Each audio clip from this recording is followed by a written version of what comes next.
I'm invincible. I'm paying money. The girl's happy. She's got no money. I got my rocks off. Oh, how good is this?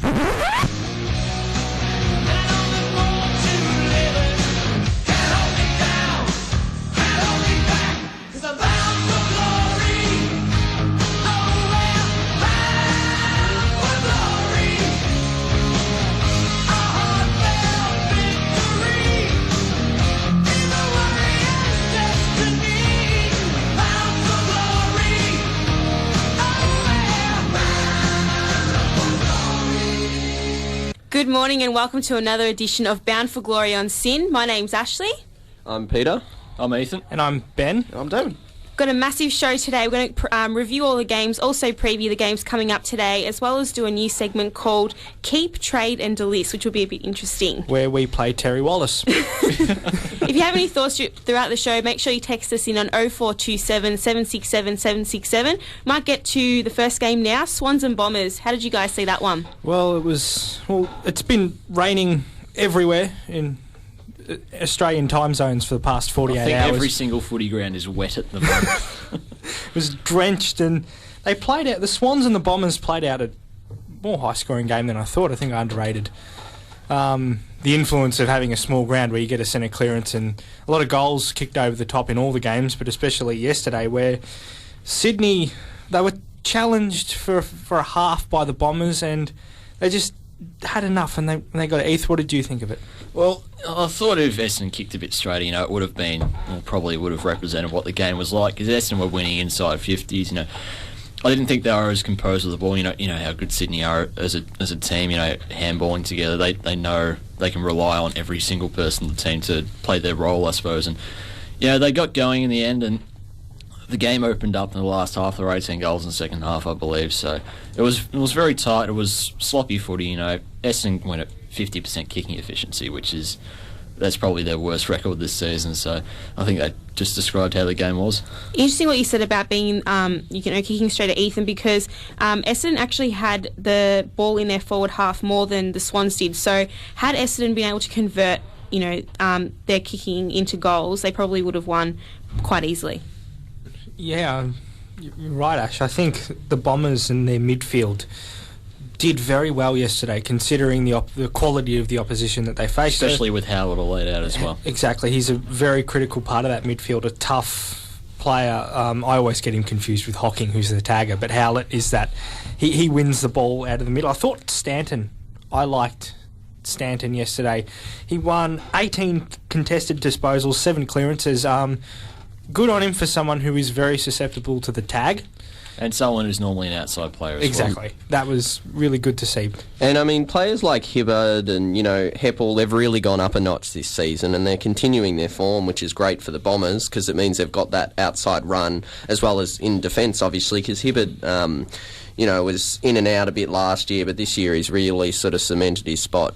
Especially as it wasn't just Joe Watson yesterday. He only had the 23 disposals. You say only because he's got such high standards as Brownlow medalist last year. You expect him to have 30 just about every game. But, players like Zaharakis, and I thought Melksham was a lot better yesterday.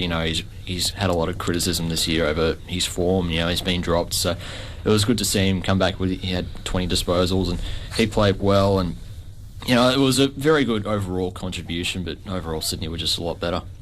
Just on Heppel, he won 16 contested disposals. Has he done that before in his career? I struggled to... I think he won 13 a couple of weeks ago. Yeah, he did, a couple of weeks ago. He's becoming more contested, so he's shaking off that bit of a seagull tag that we like to say. Well, he was never going to just be a half-back flanker. I think that move to the midfield was inevitable, and... he's been playing very well this year, especially in the midfield, and credit to him. I think the Swans as well. Excuse me. How good was the youngster, Mitchell?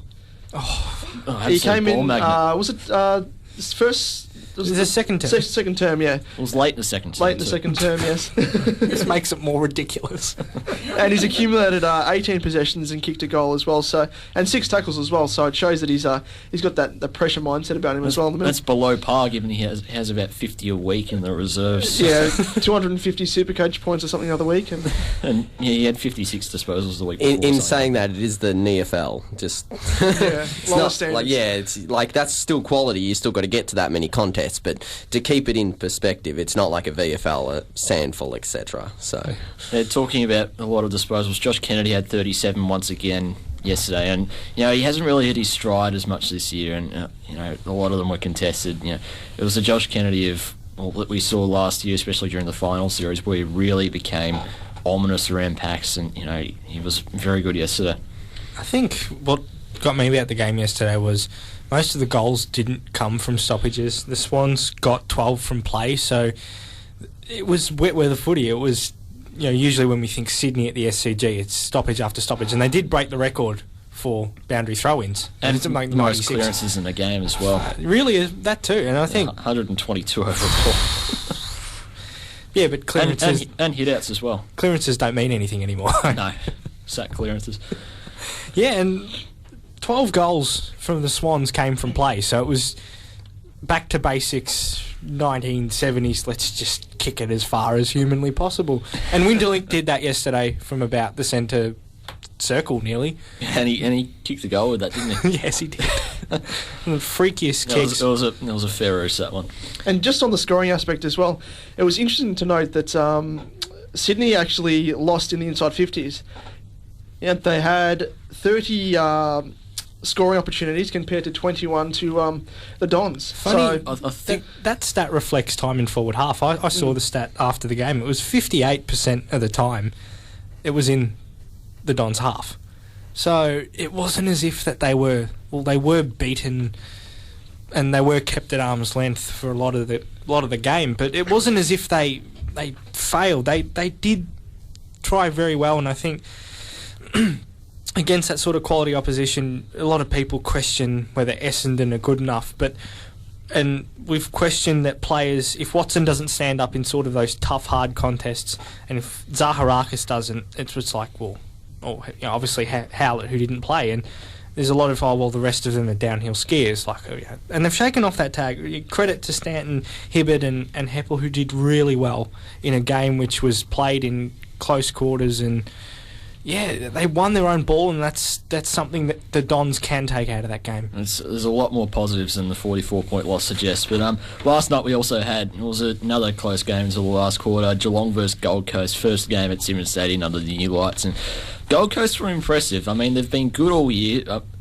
I have to say it was against very poor opposition, I suppose, their 4 wins. But they pushed Hawthorn the week before, and they came with they had 3 quarters of very good footy against Geelong. Where it was even at 3/4 time until Geelong ran away. So it was a very good performance from Gold Coast. They had a lot of very good performers. Gary Ablett and his freakish goal in the third quarter, I think we have to say, is amazing. It was unreal. Yeah, I think it's all you can expect as a Gold Coast fan, though. You're travelling down to Geelong at Simmons Stadium, where, let's face it, they've had one loss in so many years, and that was the Sydney couple of years ago. So apart from that, they're pretty much unbeatable there. So to get within that close at 3/4 time, to be level and actually be up for quite a bit in the third quarter, I reckon you'd be pretty happy as a Gold Coast fan, apart from the fade out, obviously. I don't think it was more so that the Gold Coast faded out. I think that, a switch sort of flicked for the Cats. For Gold Coast to be level with a team that has been dubbed premiership favourites for this season is absolutely fantastic. You wouldn't expect that. Everyone probably expected that game to be a complete blowout, 100+ points. But the fact that Gold Coast were able to hold the Cats off, and the fact that it was at home, it just shows that, I'm pretty sure Scott said after the game that it's just proving that, Gold Coast isn't one of these easy beats anymore, and something that we've discussed a lot this season. So it's good credit to Gold Coast. They did do well, and probably the final score doesn't reflect the whole game. Yeah, I think you're right that a switch did flick for Geelong. I think in the last quarter statistics, marks inside 50 was 10-1. That's the game. You can see 10 out of their 19 for the whole game. You can see 10 marks inside 50 in a quarter. You're going to get scored against, and very rarely do sides overcome such a statistic. And I think also on the Ablett goal, I was one of the people who decided that the game was going to blow out, and I think Peter did it as well, where we just flicked the other channel, and I didn't see it till just before the show, the goal. So Bit awkward for myself. But in that last quarter, Geelong just ran away with that. 51 more disposals, 14 less clangers, unbelievably, and 27 more marks, 16 more inside 50s. They did flick a switch. It wasn't really Gold Coast fading out. It was Geelong saying, "Okay, we really have to win this game." Winning by 25 points also isn't good enough. We got to actually make this game. We've got to make this look like a big win.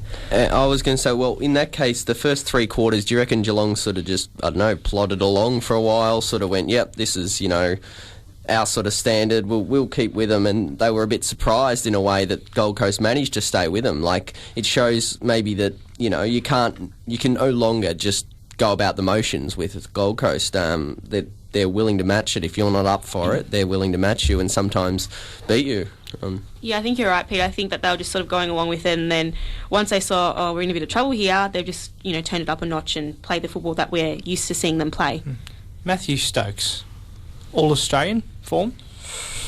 He'd be close. He'd be in the squad at the moment, Yeah, it depends on where you put him, because, he's played mostly midfield this year. You could chuck him on a half-forward flank, because, he's played a lot of half-forward, previously, so depends on where you put him. There could be a spot on the bench for him. It's funny. It's good to see that he's come up and he's getting these sort of accolades. He's reworked his game completely. Yeah, especially from... it sounds even just weird asking the question, is Matthew Stokes good enough to be All-Australian? But it's good to see that he's working harder and he's winning more of the ball, and he's willing to... Obviously, the Geelong midfield isn't still as good as it was, but it wasn't the dominant contested clearance powerhouse that it once was, and so it's forced some of these. Stokes was a fringe player at that time when they were. Good to see him working at the team and good to see him mature as a player. Another good option that Geelong have now got with Vardy coming back in is he's been awesome. Last night he kicked 4 goals and really presented another forward target there with I think Hawkins, who he played a little bit. Who was he playing? Was it Thompson? Thompson just towered him up completely. Had his medal for most of the night until he kicked a couple of his junk time goals. Pretty much Hawkins, but Vardy, I reckon, he's a decent player. He showed that before he got injured, and he's going to present another option for Geelong. Just back on the Stokes thing quickly, him or Bartel at the moment? Stokes. Yeah, Stokes. I'd take Stokes over Bartel on form. I would. He's Bartel. I think Matt Joyce, one of our panellists the other week, made this point in that Bartel, and you don't want to accuse players of this, but he stops up short when there's a contest. He previously he'd used to just jump in head first and be whatever, but he pulls up a bit more, and I think that it doesn't look good. But also, it seems Stokes is working harder. Bartel had more time on ground than Stokes even the last 2 or 3 weeks, and Stokes has managed to eclipse the output of Bartel. Also, another good option for the Cats that has emerged this year is Blitzarves as the ruck. He's done fantastic, and he did really well last night, not just from a ruck perspective, but just playing around the ground and that sort of thing, getting a lot of the ball. So it's been really good to see him as an option for the Cats, and that's really lifted their game to a new level. Danny... Oh, sorry. You go. Danny Stanley had 13... Just some... quarter performances. Danny Stanley had 13 touches in that third quarter, which saw the Gold Coast have that running shot at Geelong, and it looked like, there could be an upset brewing. And I think Ablett had 12 that quarter as well. He did, and that midfield is looking more dangerous by the week. And on the Geelong side, you've got Alan Christensen, who came on and had 13 last quarter disposals, which, when you need your side to lift and you need someone to stand up, and I was surprised he was a sub. Was he injured or...? No, just probably rotating it around. Yeah, it was fantastic.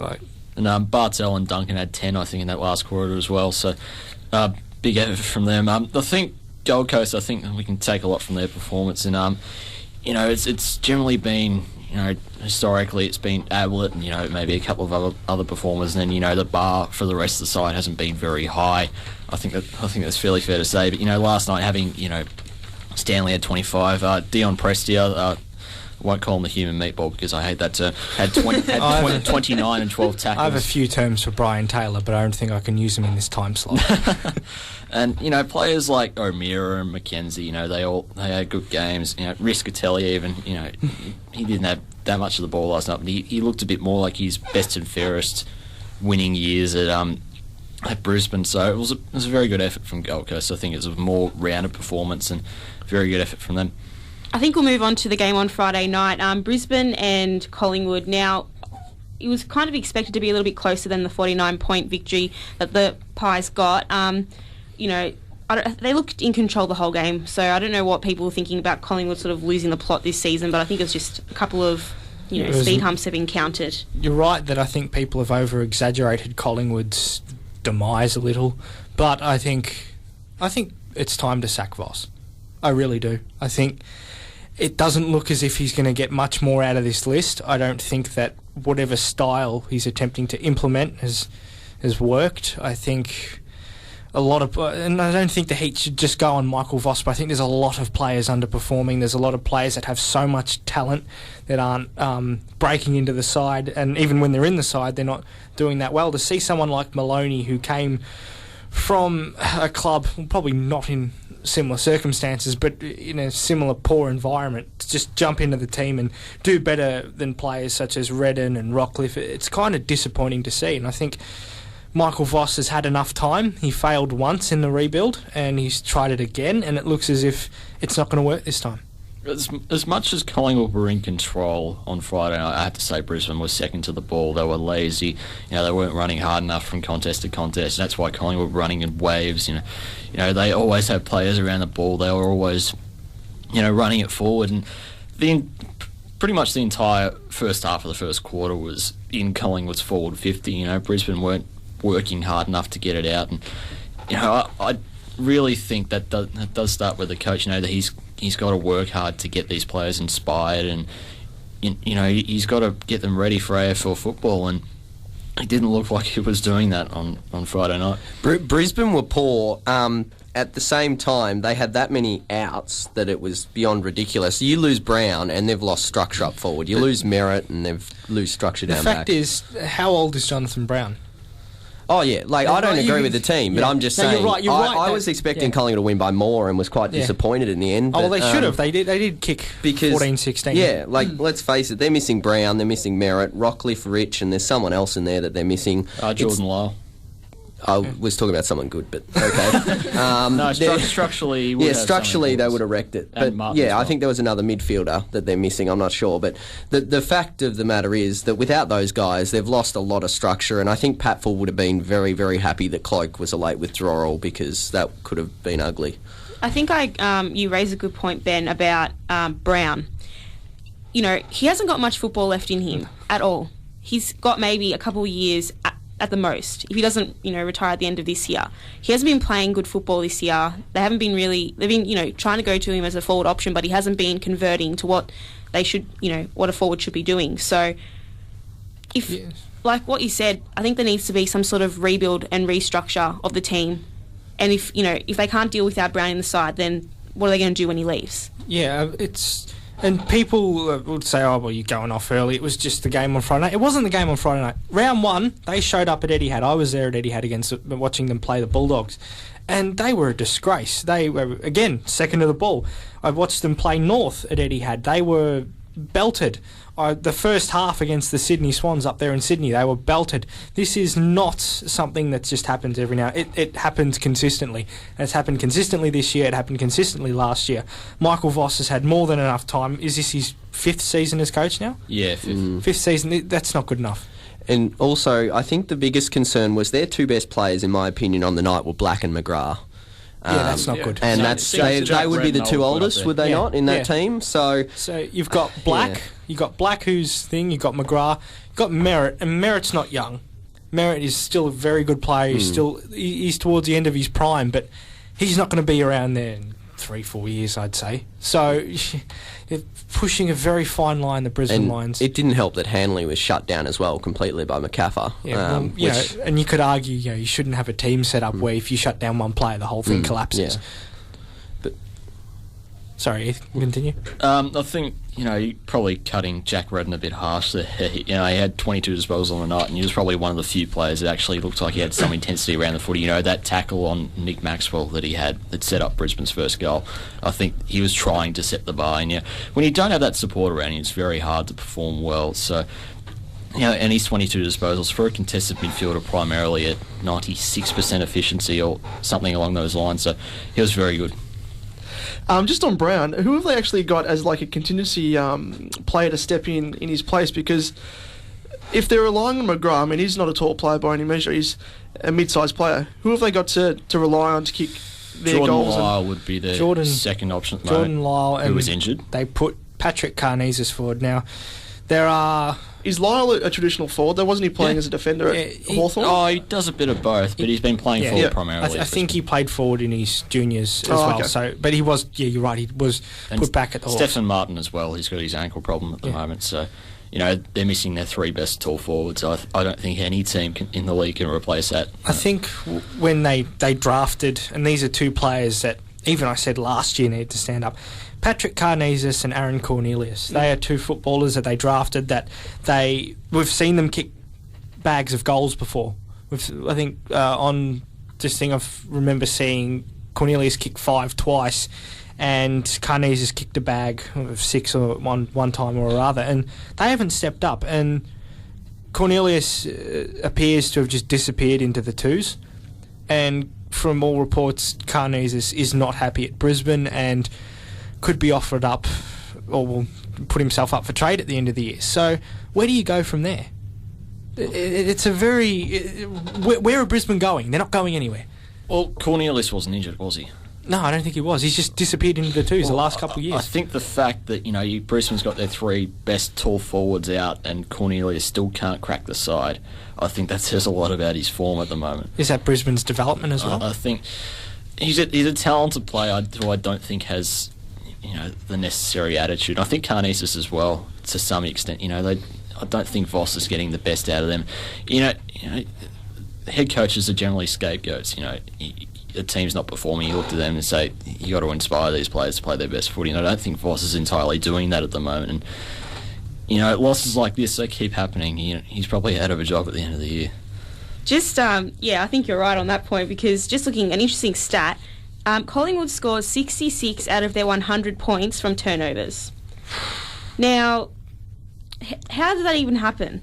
That's by a side that's not coached to move the ball properly. That's a side that it falls apart easily to pressure. That's a side that obviously hasn't got a system that works. That's 66% of a score. And I reckon if you were to look at the records further back during this season of the Lions, and probably even last year, that most of their goals have been conceded from turnovers, because as Pete pointed out before, Pierce Hanley was completely shut out of the game. You shouldn't have your entire game structured around one player, and then when that one player gets shut down, the entire system falls apart. And I think that's where not only maybe even the and you got even another person in the twos, Pollock. Where's Pollock? Was he injured or? I don't think so. He's disappeared. This is another. He's a number 5 draft pick, a former number 5 draft pick who can't crack the side as well. I don't know what's going on. I'm not sure he was injured. I can't check that injury report. I haven't got it in front of me, but. It says a lot about the way Brisbane's going. I mean, they had 140 more disposals. Sorry, not 140 more. Collingwood had 140 more disposals, and they still had less clangers. So. And there's also one fact. Alan Didak came on as the sub and got 11 disposals, and he had equal to or more than about, 11 Brisbane players in pretty much a quarter and a bit. So we could just wrap up the show now. That's all you need to say about Brisbane for the rest of the year. I think Michael Voss does have to go, unfortunately, and I think we have to go just to some quick messages, and we'll be right back.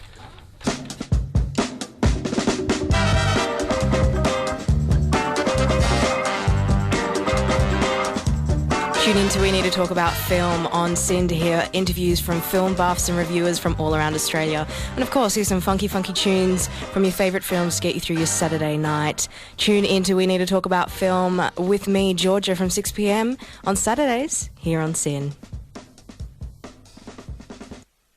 This is another Sports Desk host profile. Y'all ready for this?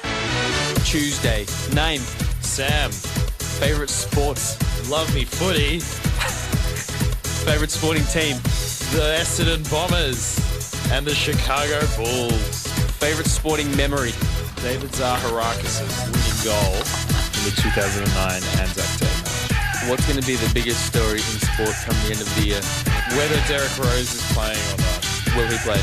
No. Makes me sad. You can catch the Sports Desk daily from 9 a.m. only on SYN. Ain't nobody got time for that, but y'all got time for Panorama. Panorama, current affairs for young people, by young people. 4:30 to 5 p.m. weekdays on SYN. Do you naughty rude? I love my boyfriend, but he has this weird thing when he's getting close. He bleats like a sheep. The problem is, I'm a vegetarian. Should I be worried? Got a burning question? Stalk us on Facebook. Why don't you email us? What about texting us in? Text us on the email and we'll call. Sunday, 8 to 10 p.m. The Naughty Rude Show. And you're back listening to Bound for Glory on SYN. I think we'll move on to the game yesterday. Another game which was essentially played in torrential rain over in Adelaide. The Dockers beat the Crows and they're sitting in fourth. They've got the bye.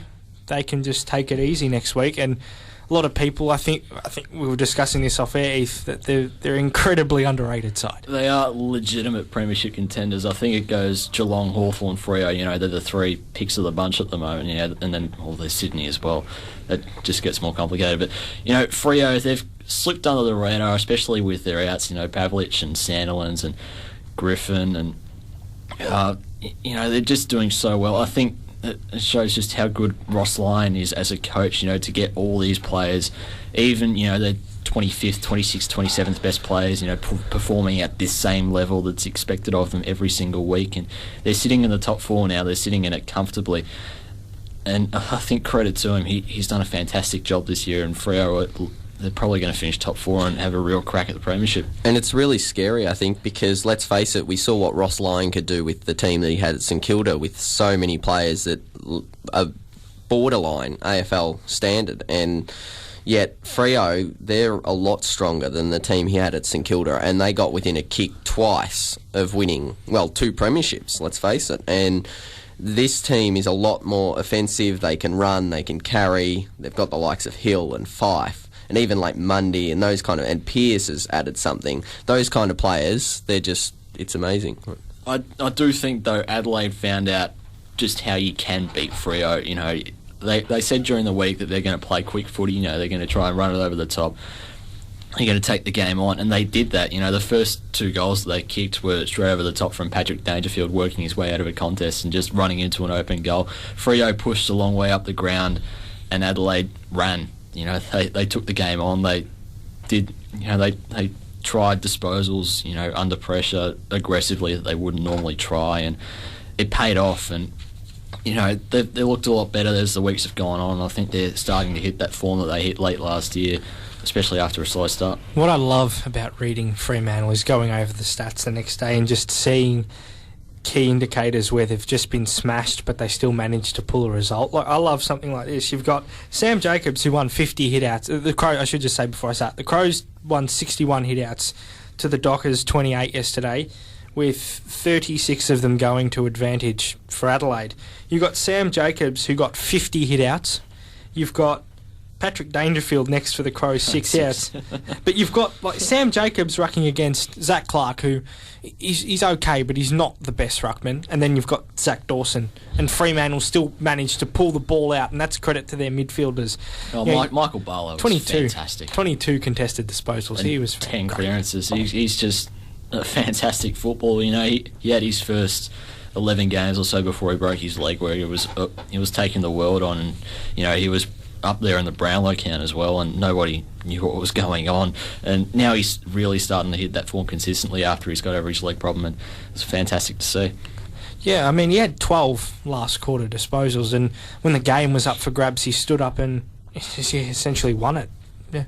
I've been looking at some of the stats of the Adelaide boys over the last day or so, and it's really interesting to note people that really stood up last year, like Daniel Talia has had a really poor season this year.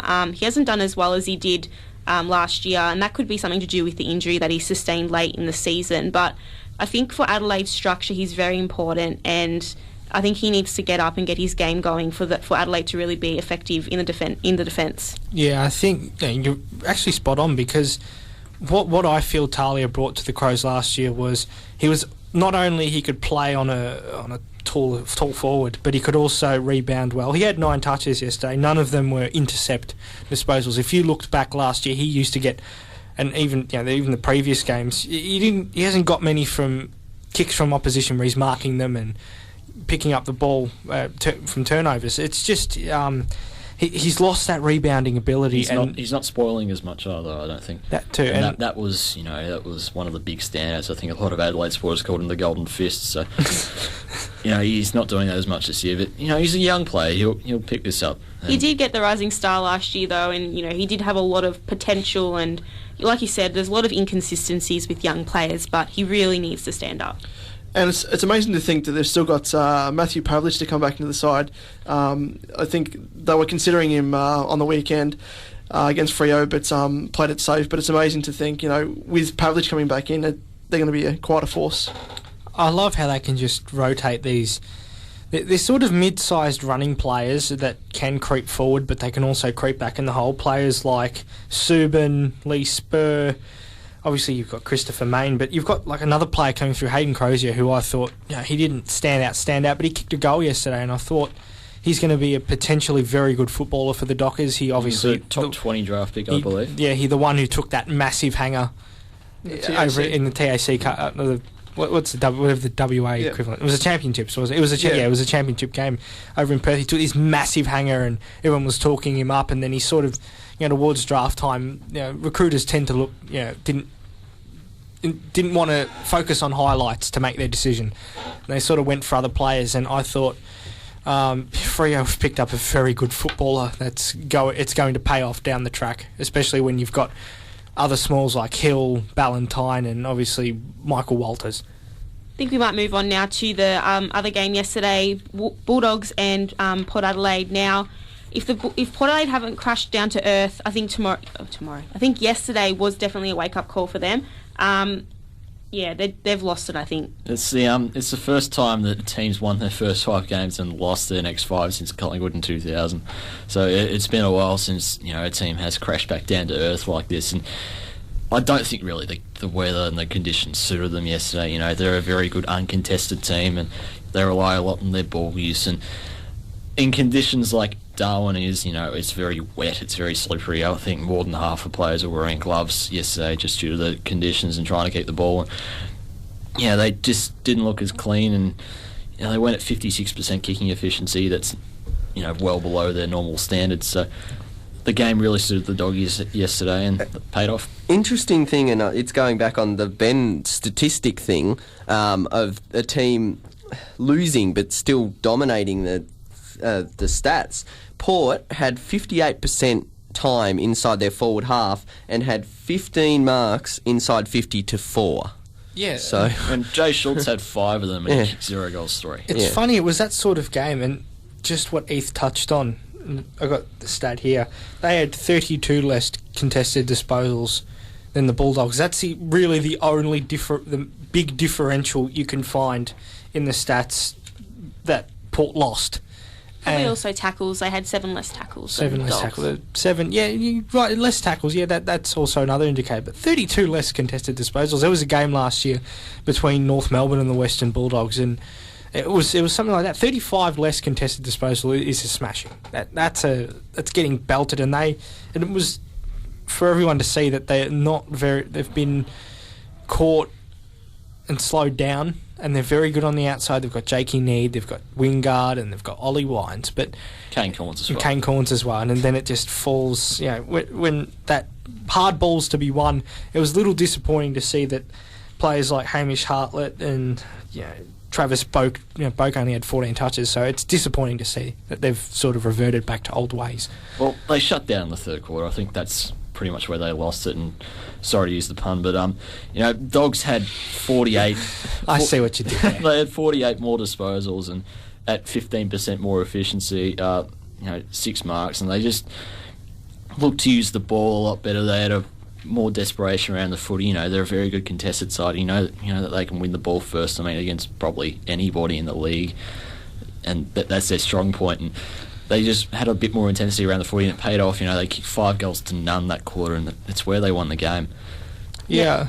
Sorry, Ash. Sorry, I'm just going to say that the Bulldogs have won 3 games now, and probably a lot of people didn't really expect them to win. Level with North. Yeah, that's what I was going to say, level with North, excluding today's game. Don't mention it. Thanks, guys. Thank you. The breakdown starts now. So, where do you think the Bulldogs are going to sit at the end of the season? Probably too high if they want Tom Boyd. Yeah. Well, I originally had them at about 12th to 13th, which was universally sort of laughed at. And still is being. Yeah, well, they need to finish low, but they're showing that they're not the complete basket case that others thought they were. Yeah. Well, Just say tanking doesn't exist. Tanking exists. Tanking exists. They do need to lose, let's face it. But they didn't have Cross, they didn't have Boyd. So for anyone who questioned the future of the Bulldogs and who are they going to have stand up, you just got to look last night, because Boyd and Cross both out, 2 great soldiers who have led them through their good eras and now they're not so good eras. Now they've got the Libbers. Griffin's obviously getting on, but he's showing he's still got that role and the run. He had 40 disposals last night. He's a freak. He's fantastic. He just steps up in finals. Not that they'll need it this year, but he always steps up when the big games. Yeah.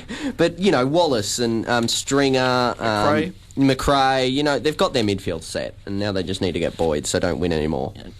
Players like McRae, as you said, Brett Goods has slotted in the team beautifully. Johannesson, I think, has been a fantastic player this year. I think he's a very young player, continues to slip under the radar. He's been a very good contributor to the Dogs this year. Clay Smith was good.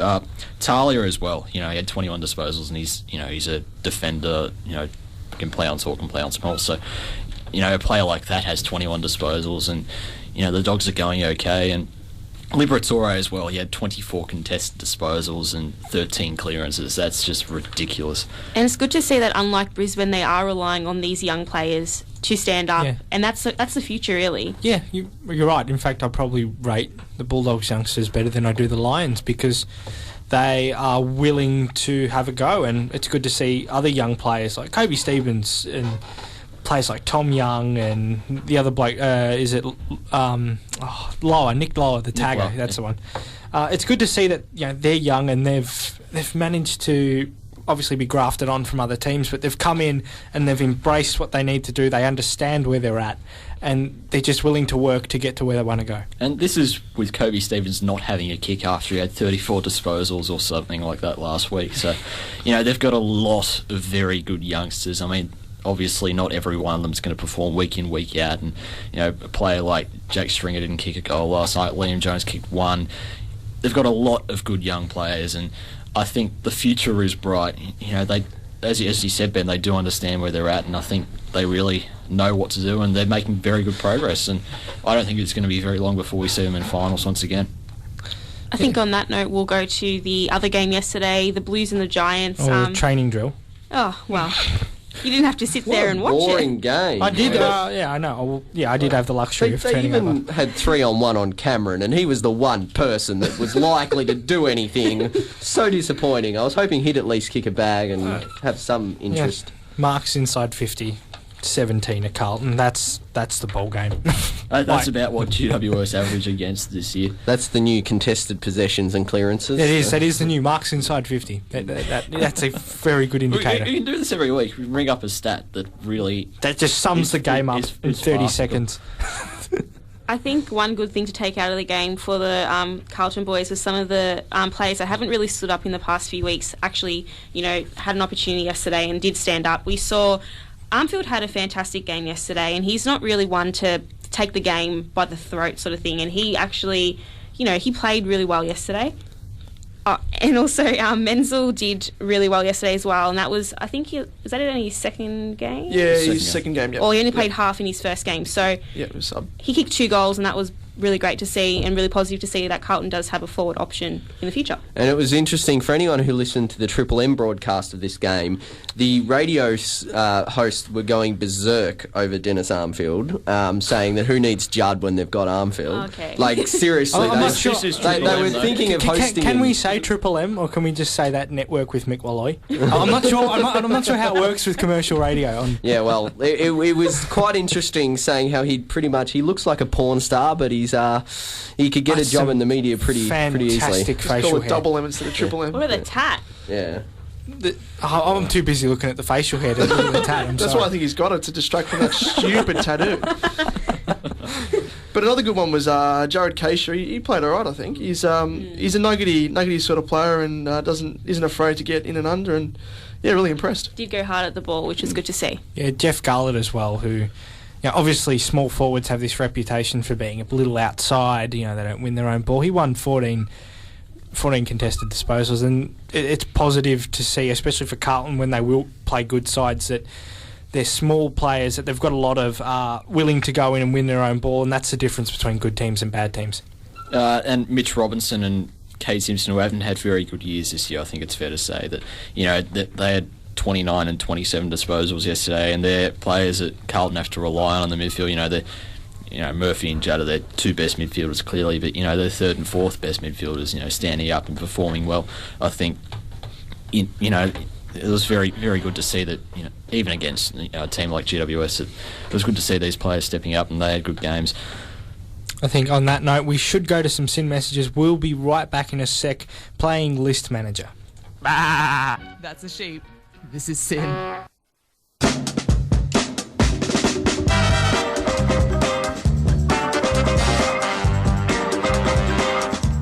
Tune in to We Need to Talk About Film on Sin to hear interviews from film buffs and reviewers from all around Australia. And of course, here's some funky tunes from your favourite films to get you through your Saturday night.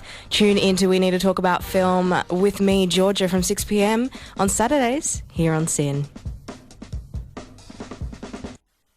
Hey Scylla, are you feeling 100% you today? Yeah, Kathy, why? Well, actually, you're only 10% you. What do you mean? Well, there are 10 times more bacterial cells in the human body than there are human cells. Oh, I'm feeling a little bit less of myself now. Well, did you know there are as many hairs on your body as a chimpanzee? We just don't notice. No way. Tune into the Science Hour on Sundays at 3 p.m. to learn more about the wonderful world of science. A side quest is an optional section of a video game and is commonly found in role-playing games. It is a smaller mission within a larger storyline and can be used as a means to provide non-linear structures to an otherwise linear plot. As a general rule, the completion of side quests are not essential for the game to be finished, but can bring various benefits to the player characters. Also non-essential but highly awesome is side quests and Sin. So tune in Fridays at 11 p.m. to hear Side Quest, Sin's home of indie and retro gaming. And you're back listening to Bound for Glory on Sin. We've got so this is a new segment that we're trialling. I think I got this from the internet. Yeah, like everything. From the internet. I love the internet. Check it out, www.google.com. Essentially, we're just going to go through. So basically, the deal is it's keep, trade, delist. Essentially, we're going to go through three similar players in a side and work out which one, coming at the end of the year, which one would you keep, which one would you trade, and which one would you delist. You can text in your one on 0427 767 767. I think Pete's going to kick us off. Yep, I'll start off with one that's probably quite interesting that's changed this season. It's Essendon defenders. It would have been Carlisle in there, but since his season, he's obviously a keeper. I've got Hooker, Pears and Hardingham. So what do we reckon? Okay, I'm going to go... This is harder than I thought. Yeah, we've officially... it's too hard. All right, I'll kick us off. Keep Pears, trade Hooker, delist Hardingham. I'd go. I think I'll go with that because it would... I think Pears is a very promising player. He hasn't hit his stride yet. And, he's talented, and I think he was a high draft pick, wasn't he? I believe so. Yeah. He's got a lot of promise, and he's still young, so he's got a lot of ground to make. I think on top of that, also Hooker was put up for trade at the end of last year, and there are certain indicators that he might be put up again. So It's his performance of not being any good, isn't it? Can I say that? Because then I just did. Then, it's okay. Something I'll about being speak for outrun you. by Buddy Franklin. Yeah. Claim to fame. Only claim to fame. Next one, Ash. Yeah, I've got some Collingwood players. I've got Fasolo, Sinclair, and Didak. Trade Sinclair to... No, I'm not going to say that because I'll get in trouble. Okay, I'd keep Fasolo. I'd delist Didak because I think there's It not... should have been done 10 years You're ago. not going to get much out of 10 Didak. years. Probably 10 years. He was all Australian 10 years ago, Ash. It's all sentimental. It's like Mick Martin. I might be exaggerating. He's got a... Like Mick Martin being recruited to Carlton to play his 300. He only started 11 years ago, gee. See, Alan Didak will be okay if you delist him because he's got a job in the mafia, so... Allegedly. No, I think his criminal record sort of states that. I'm What kidding if you're criminal listening record to is us, that? Alan. I'm There kidding. isn't Alan. one. Well, that's pretty much what I had, Ben, so yeah, there we go. I agree, yeah. That'd be... Right, I've got a few Carlton players. God. Robbie Warnock, Matthew Cruiser, Sean Hampson. Oh, delist Okay. Hampson. Easy. Delist Hampson. Delist Hampson. Sorry to jump the gun, but Yeah. Would have been much better if we you had trade Sean Warnock. Sam. wouldn't Trade you? Warnock. Trade Warnock, keep Cruiser. Keep Cruiser, delist And Hampson. for anyone who saw the VFL yesterday, Hampson was still dropping marks at VFL level. Like against VFL Can we drop reserve. him further? To VFL reserves and see if it He keeps was happening dead like set some sort playing of against science VFL experiment. players and still dropping marks. Can we And drop I him just off the couldn't believe list? it. It was the highlight of the day when it went in the forward line. Try him as a small forward. Crumb your own ball, mate. Imagine that Troy Menzel drops a mark and Sean Hampson comes running to the side. The 6'8" man crumbing ball. Oh God. What have we got next? Oh, you don't have any? Okay. Next one I had along was a Bulldogs veterans. Daniel Cross, Adam Cooney and Daniel G and Siracusa. We may laugh, but this is probably... Some sides may or may not offer some of those players something at the end of the year. So... I think this is a real dilemma that the Bulldogs that might have to come up. Personally, I'd go keep Cooney, trade Cross, and delist June Siracusa. Yep. Yeah, That's I think so. Delist the oldest one. I You're think thinking Gene Cooney, Hughes aren't is you, Ben? G Yeah, is the oldest, isn't he? Yeah. I think Cooney might be able to be traded too, though. I'd trade Cooney because Yeah. I reckon you'd He's get got something. the most. He's got the most trade value. If you're thinking about trade value wise, Cooney has the most. I think the other two I don't think would have much at all. No. Cross would be a little bit more than GR, but neither of them have trade value. So if you're the Bulldogs, Cooney's got a little bit. He's a bit younger, not by much, but he's a bit younger. G is the oldest, so yeah, I'd go delist GR. Trade that's cost fair. the Cooney. I've got a Melbourne one, especially for you, Heath. All of them. The list. The list a lot. As I said pre-show, it's probably keep Jones to list everybody. We're rebuilding at Melbourne. Trengrove, Sylvia, and Roden. Delist Roden, easily. Trade Sylvia, keep Trengrove. Yeah, that's well, pretty unanimous. Again, this is probably a dilemma that Melbourne going to have because I don't think Sylvia will stay. Unless you want to play the youth and keep Roden. Do we keep Trengrove as long as he's not captain? This is going on a tangent. It depends on how he goes through the year. I think he's stepping up his game, so I probably would keep him as captain. What have you got, Heath? I've got a few Richmond defenders. Ben Griffiths, David Asprey, and Jake Batchelor. Okay, the first two. What was the first one? Ben Griffiths. Ben Griffiths. The second? David Asprey. The third? Jake Batchelor. Who are they? I'd keep Jake Batchelor because he can go forward. I know him. He can go forward. We keep him because we can remember his name, but no, he can go forward. He can go forward. It's real players. They've just invented them so they can pay like Cochin and stuff exorbitant amount of money. It's a tax job. I won't say my Port Adelaide one in that case. No, I think you'd keep Batchelor. I don't know. I've heard good things about Asprey. Joyce always talks him up. So I reckon... No, I'd trade Asprey and then get rid of Griffiths because from what I remember of Richmond's list, he's been on there for a while and he hasn't done much. So obviously. And have we got one last one, Pete? Yeah, I reckon I got one last one here.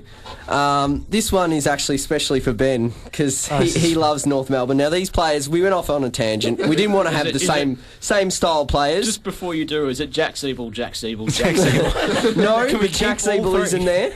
Ben, who would you keep, trade or delist out of Jack Siebel, Andrew Swallow and Majak Daw? Go.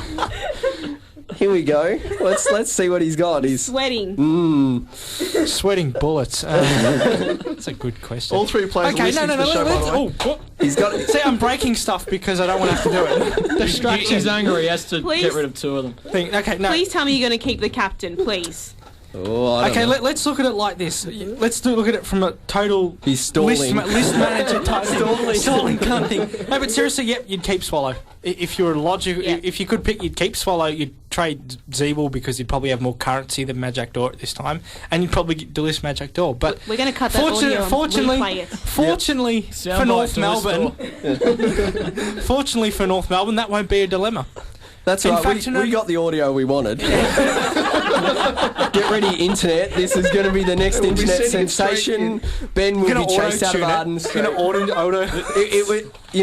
Get the face of the alien. It's a trap. This is perfect. During second, the day Ben played list manager and delisted Majak. Just remember that, Kangaroo fans. Ben did just say he wanted to list Majak Daw. Completely in context. Completely. Who needs context? That was beautiful. Also, I think but who came up with the tall forward one for North Melbourne? Because on a serious note, this will be, and I might get in trouble for this again, but this will be a dilemma for them at the end of the year. Legitimate dilemma. Robbie Tarrant, Lockie Hansen, and of course Majak Daw. Okay. Keep Majak Daw. Trade Lockie Hansen. Turf Robbie Tarrant. No. I'd rather Tarrant. Out of all three, I would rather Tarrant. In all honesty, I would rather Tarrant. Yeah. Well, I think our list manager should do lunch. I think that's the thing, because I'm not sure. I think keeping list Hansen. Keeping Daw. No, Hansen has currency. I'd be happy with Hansen too, but I'd rather Tarrant. If Tarrant was cleared of injury and could be guaranteed, no sort of, not guaranteed, but had a medical, not the Stevie J medical, a proper medical. I'd be more than happy to have Tarrant. I'd more than happy to have Tarrant out of those three. So. Well, Tarrant's a better player out of Hansen and himself. He's the better utility, I think. And he'd be one. I think I said keep Daw there because I wasn't sure which one I wanted to trade. Yeah. Because Daw's the one that gets you excited. This is going to be and we laugh and we scoff, but this is actually a list dilemma for North Melbourne because they've got too many tall forwards. Petrie, including Petrie, you've got Tom Curran, you've got the Delaney brothers who are key defenders, and Hansen obviously plays key defence. Aidan Kennedy, he's a bit shorter, but he can play on tools. So you couldn't delist Daw. Let's be honest. If that was it, that would be a PR nightmare for North Melbourne. You would be chased. Just leave the country, list manager. Seriously, if they delisted Daw, there would be. You'd probably lose your only member. Oh, yeah.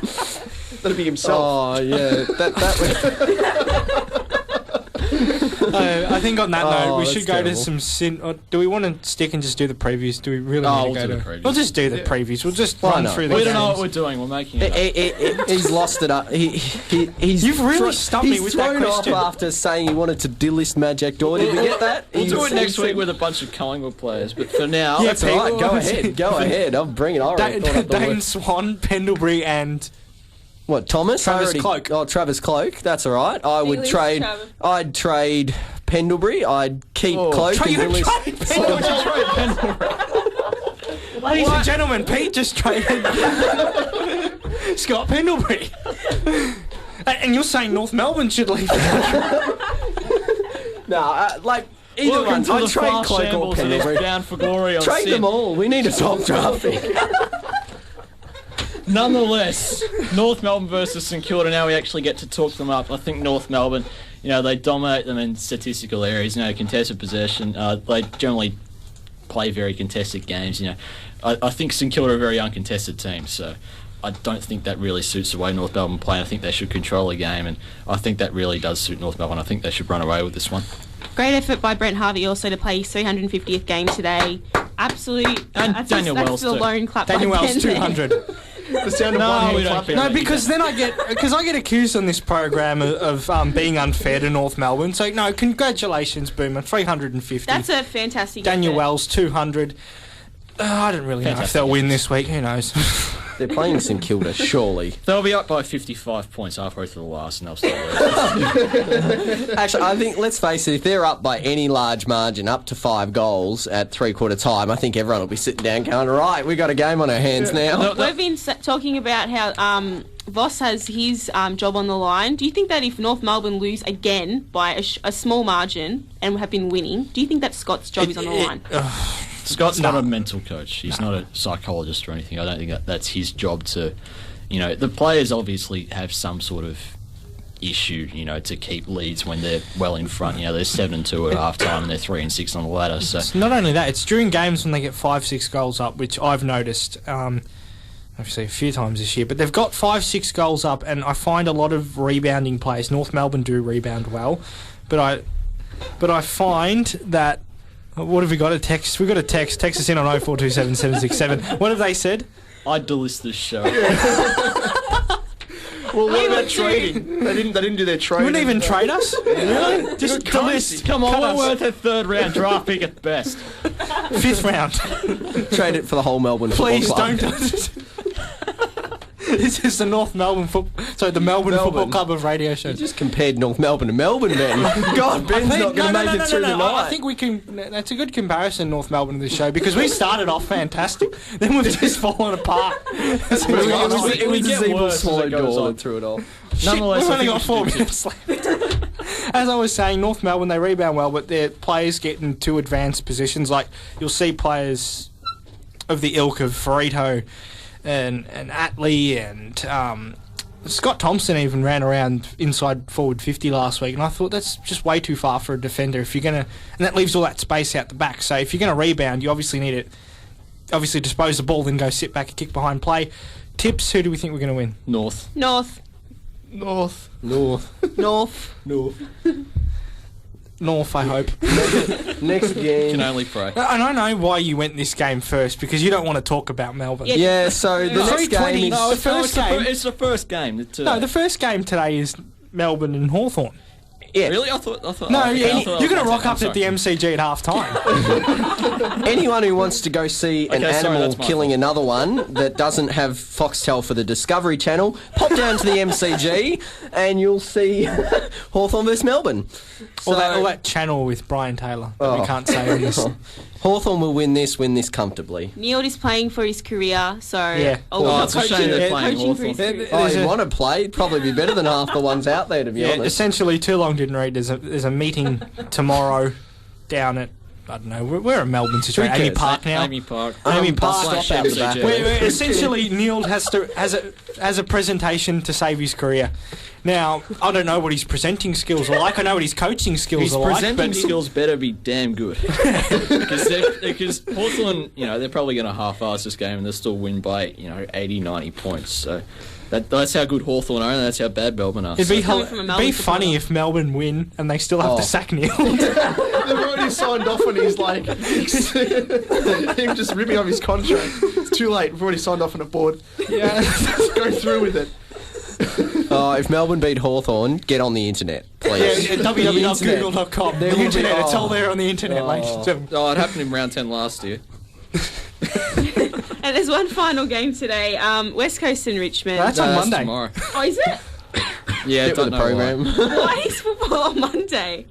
Because the fast AF shambles. That's Yeah, why. They've the been AF doing it for a little while now, Ash. I know they do the Carlton St Kilda game on Monday, but why is there a West Coast Richmond game on They've Monday? decided that they can't let people would have have two lives teams during that the have week, so they've just thrown footy in the middle of it. Because reasons. Because they're the last Monday two night teams to play. Who knows why they do Monday Night Football is seriously the worst thing ever thought of. Because I have to go to that St Kilda Carlton game every week, and you have to wait the whole weekend. Why would you go there every week? Every year. I'm sorry, I'm tired today. Every week. I'm stuffed Welcome up. to Bound for Glory. The thing is, I only found out I was doing this show 45 minutes before, and I've managed to, unless that slight slip up, I managed to stay composed more than Pete and Ash. You haven't fallen apart yet. We've got a minute left, so I think we better wrap it up. What do we say? Richmond, they lose this. They've lost. Does that make it 3 out of the last 4, 4 out of their last Something 5? like that. I think this is a danger game for West Coast. You know, Yeah, it is. I think Subiaco. You know, it's a skinny ground, but it's a big ground. I think players like Brett Deludio and Sean Grigg will relish it. They have big games. You know, they run and carry the ball. You know, Richmond are a very good possession side. You know, they run the ball. That they can very well win this game. And West Coast, you know, they don't play at 100%. They can very well lose. So, I think I'm going to tip West Coast with the home ground advantage. But don't be surprised if Richmond pushes them West hard. Coast. Yeah, West Coast. Yeah, West Coast. West Coast. I think on that note, we should wrap things up for another week. Of course, boundforglorynews.com. Boundforglorynews.com. Follow us at Bound for Glory FM. That's a radio, and then you've got our news site, which covers the TAC Cup, fantasy Best coverage football. of the TAC Cup. Best coverage of ever. footy in general. No, it's the best. We're also sponsored by the internet this week. Google. If you want to hear that soundbite again, we're going to have that up. Next week. Every week. Actually.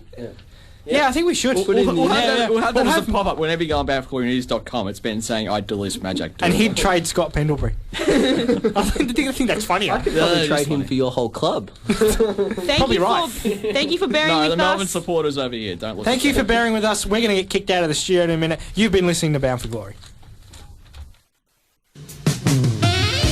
I'm invincible. I'm paying money. The girl's happy. She's got no money. I got my rocks off. Oh, how good is this?